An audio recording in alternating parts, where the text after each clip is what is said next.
Mike Perry. Let's talk about it. Link in the description. Many of y'all are going to focus on the use of the N word. I'm not going to focus a whole lot on that. This feels like a baboon topic, and if you're a subscriber, you know what I feel about getting in the business of baboon shit. This guy Mike Pence is a UFC fighter. Okay, so he's with his girlfriend and he's leaving a bar drunk, a restaurant, whatever, drunk. Now, what I noticed when I watched the video, and again, the link's in the description, I noticed an older man following him out of the restaurant. I hear the old man refer to him as a motherfucker. The quote is, "Touch her again, motherfucker." And Mike Perry is touching his own girlfriend. And the older gentleman is saying, "Touch her again, motherfucker, first strike." Well, that's actually the second strike. The old man had no business following him out of the damn restaurant. The old man, who was probably drinking himself, should have fallen back. He wasn't aware of his surroundings. And he's wearing glasses. And he's following somebody who is well-known UFC fighter out of a restaurant with glasses on to be confrontational. When Mike Perry talks about y'all gonna call the police on me, such and such and such, the old man mocks him. He throws both his hands up. "Oh, we're gonna call the police on you," just mocking him. And both of them are drunk. And the old man's out of his league. Even if Mike Perry wasn't a UFC fighter, it's obvious that, Mike Perry's got some size on him. Now, the old man's got some size on him too, but the old man is an old man wearing glasses, confronting a younger man who's drunk and loud. It's a recipe for disaster. So the old man picks a fight with him. "You want to go? You want to go? Listen, the old man wrote a check that his ass couldn't catch." Now, I don't agree with Mike Perry knocking the old man out. I mean, but I understand. You know what I mean? Both of them are inebriated. Do I have proof that the old man was inebriated? No. My third eye says the old man was inebriated for just following him to the door of the restaurant and confronting him anyway. He wasn't even part of what was going on in there. Okay? Mike Perry didn't even have a problem with this dude initially.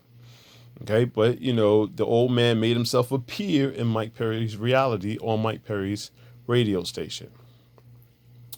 And sometimes you write a check that your ass can't cash. He wrote that check. So, do I agree with him hitting the old man? No, because I wish he would have listened to his girlfriend. Was trying to get him out of there. She did her best to get him out of there. But the old man did his best to get knocked out. Because the old man had no business following Mike Perry to the front of that restaurant. Old man should have stayed his old ass in his old seat, eating that old meal, drinking that old beer. That's what he should have did. And I know many of you probably not going to like this perspective. But I get that. I've dove into the realm of some baboon shit. I'm not even sure I want to post this shit. These are the things that I noticed more than the N word. Now, Mike Perry's from Flint, Michigan. I know he at some point he moved to Florida, but he's from Flint, Michigan. The high school he went to might have had 15 white kids in the whole school. So, he grew up around black dudes his whole life. Now, Mike Perry is supposed to know that. You can't walk around, using the N-word. He's supposed to know that. And I think sober, he knows that. But sometimes when you're inebriated, what comes to the forefront, or what you've been around comes to the forefront. And I could believe, listen, Mike Perry's had to fight a lot of fights in his high school. You know what I'm saying? Being one of the few white kids in that high school. In Detroit, my gosh, you kidding me? Go back and watch 8 Mile. You kidding me? So, do I excuse him using the N-word? No, I don't. I'm just a little different. I am choosing how I respond to stuff. And neither one of these guys, Mike Perry or the old man, was choosing wisely about how they respond to stuff. Okay? That old man forced himself into Mike Perry's reality. Okay, yeah, Mike Perry's hands are registered weapons. He should know better. He should know better. He's gonna have to deal with those consequences. That just is what it is. But the old man put himself in that reality. Okay, he did everything that I would advise against. And it was a quick fight. The fight didn't last long. Of course, the fight's not gonna last long. So old man, who put himself in the reality fighting a young UFC fighter. Are you kidding me? It'd be the equivalent, of one of us, picking a fight with a pit bull. It just doesn't make sense. The pit bull's barking, let him bark. Stay on the other side of the fence. Don't jump over the fence and get in the ring with a barking pit bull. You kidding me? What did you think was gonna happen?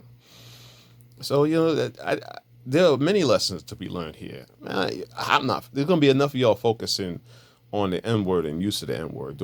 That's a quick. I could have made that. That would have been a 30-second video. No, he shouldn't have used that. And he put it with the ER. Now, there was a one black guy present looked like that he was